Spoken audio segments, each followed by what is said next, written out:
Welcome to soda Buti. So இந்த வீடியோவில் 2 படங்கள் கொண்டு வந்திருக்கிறேன். இதில் ஒரு படம் வந்து தலையை சுத்த விட்டு கிருகிருன்னு ஹீரோக்கே ஆக்கக்கூடிய விஷயங்கள்லாம் நடக்கும். பார்க்குற நமக்குமே அந்த எஃபெக்ட்டுங்கிறது கட்டாயமாக வந்துடும். இன்னொரு படம் வந்து ஃபன்னு ட்விஸ்ட்டு இந்த மாதிரி ஏரியாலாம் கலந்த ஒரு பக்கா கமர்ஷியல் படம். ஸோ ரெண்டுமே கிட்டத்தட்ட கமர்ஷியல் ஏரியா தான். ஸோ இந்த 2 படங்களுமே ஒர்த்தான படங்கள். ஆனால் ஒரு விஷயம் தமிழ் டப்பிங்கில் இல்லைப்பா, திட்டாதீங்க. சீக்கிரமாக ஏதாச்சும் ஒன்று கட்டாயம் வந்துடும். இப்போதைக்கு ரெண்டுமே தமிழ் டப்பிங்கில் இல்லை. ஓப்பனிங்கே கிளியராக சொல்லிவிட்டேன். ஃபர்ஸ்ட் படம் எக்ஸிட் 8ங்கிற படம். 1.5 மணி நேரம் தான் படம். இதில் ஹீரோ வந்து சப்வேல மாட்டிப்பாப்படி.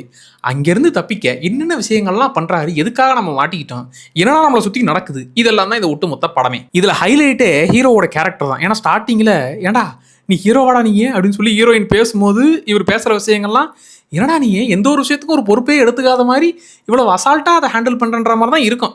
ஸோ இப்படிப்பட்ட ஆளு இந்த பிரச்சனைக்கு அப்புறமா என்னவா மாறி இருக்காருன்னு அழகா மெசேஜ்னு சொல்லுவாங்க. அண்ட் இதில் நடிச்சவங்கன்னு எடுத்துக்கிட்டா மொத்தமாகவே 3 பேர் தான். அதுலேயும் ஒருத்தர் வந்து கிட்டத்தட்ட ரோபோ மாதிரி அந்த ஸ்மைல் மட்டுமே போட்டுக்கிட்டு இருப்பார். ஆனால் அவர் ஸ்மைல் பண்ணும்போதெல்லாம் நமக்கு அப்படியே ஒரு மாதிரி ஜர்க் ஆகும். அதான் மற்றபடி இவங்க பேசுகிற டைலாக்கோ பேசுகிற விஷயங்களோ பெருசாகவே இருக்காது. டேய் இன்னொரு 3 பேரை வச்சு மொத்த படமும் எடுக்கிறீங்கன்ற மாதிரி. ஆனால் 3 பேருடைய பர்ஃபார்மன்ஸுமே வெயிட்டாக இருக்கும்.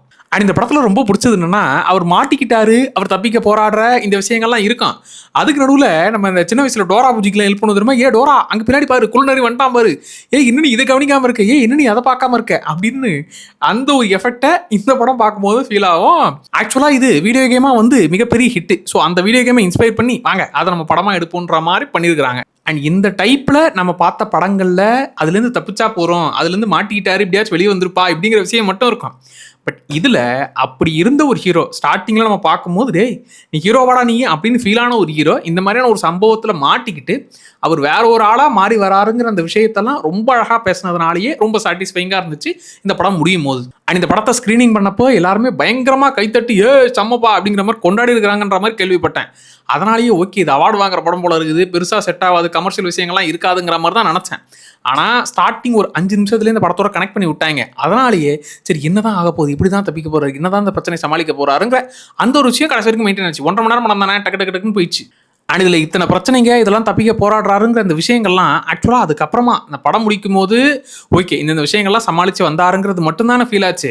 ஆனால் அதுக்கப்புறம் இன்னும் கொஞ்சம் இதை பற்றிலாம் தெரிஞ்சுக்கிட்டா அந்த ஒரு விஷயத்துக்கு பின்னாடியே இவங்க இவ்வளோ மெசேஜ் வச்சுருக்காங்க, அது ஏகப்பட்ட லேயர்ஸாக வச்சுருக்காங்க. வேணும்னா சொல்லுங்கள், இந்த படத்தை பார்த்து முடிச்சிருங்க, அதுக்கப்புறம் நான் சொல்லுங்கள். இந்த படத்தை பற்றி பேசுறதுக்கு நிறைய இருக்குது. நம்ம ஃபுல் எக்ஸ்ப்ளனேஷன் மாதிரியே இந்த படத்தை டீட்டெயிலாக பேசுவோம். ஏன்னா இதில் அந்த மாட்டிக்கிட்ட விஷயங்கள் வந்த பிரச்சனைகள்ன்றாமே கூட அதுக்கு முன்னாடி பல மெசேஜ் இருக்குது. ஸோ இது பல விஷயங்களை பேசக்கூடிய ஒரு படம் தான். இதில் 18+ சமாச்சாரங்கள் அதெல்லாம் கிடையவே கிடையாது. ஸோ நீங்கள் தாராளமாக பார்க்கக்கூடிய படம் தான். சரி 2வது படத்துக்கு போவோமா?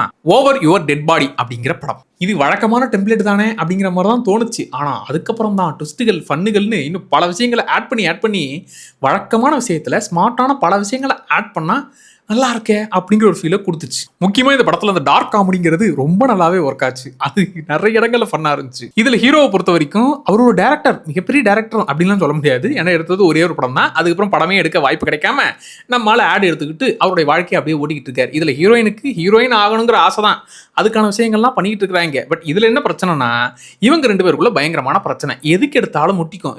நீ என்ன அவனா, நீ என்ன இவனா, எனக்கு பிடிச்சது ஒன்று கூட உனக்கு தெரியல, என்னை பற்றி என்ன உனக்கு தெரிஞ்சிருக்கு இப்படின்னு 2 பேருக்கு சும்மா ஒரு 5 நிமிஷம் விட்டிங்கன்னா 10 நிமிஷத்துக்கு சண்டை போடுவாங்க. சரி நம்ம 2 பேருக்குள்ள பிரச்சனை பெரிய சைஸாக போயிட்டு இருக்குது, அட்லீஸ்ட் அதை நம்ம கம்மி பண்ணுவோம்னு சொல்லி வீக்கெண்டுக்கு நம்ம இந்த இடத்துக்கு போகிறோம்ப்பா அப்படின்னு சொல்லி ஒரு இடத்துக்கு வராங்க. நமக்குள்ளே இருக்க அந்த விரிசலை சொல்லட்டே போட்டு கொஞ்சம் ஒட்டி சரி பண்ணுவோம் அப்படிங்கிறதுக்காக ஒரு இடத்துக்கு வராங்க. அதுக்கப்புறம் தான் இவங்க பிரச்சனை அவங்க பிரச்சனை இல்லை, ஊர் முழுக்க பிரச்சனையாக தான் இருக்குது. அந்த பிரச்சனைகள்லாம் என்னவா ஆகுதுங்கிறது தான் ஒட்டுமொத்த படமே. படத்தில் யாராச்சும் ஒருத்தர் பிளான் போட்டால் செம்ம பிளான் போட்டுருக்கிறாருல, அதை சொதப்பினாலும் செம்மையாக சமாளிச்சார்லன்னு தோணும்ல.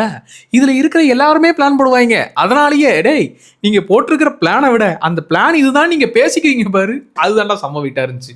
எல்லாமே முடிய போகுது, முடிஞ்சிச்சுப்பா இவ்வளோதானே அப்படின்னு நமக்கு தோணும் போது அங்கே நண்பா உனக்கு ஒரு அதிர்ச்சி அப்படின்னு எக்ஸ்ட்ராவாக ஒரு சர்ப்ரைஸை கொடுப்பாங்க. இப்படி இந்த சர்ப்ரைஸாக வச்சுக்கிட்டு அதையும் ஃபன்னாக டீல் பண்ணுவாங்க.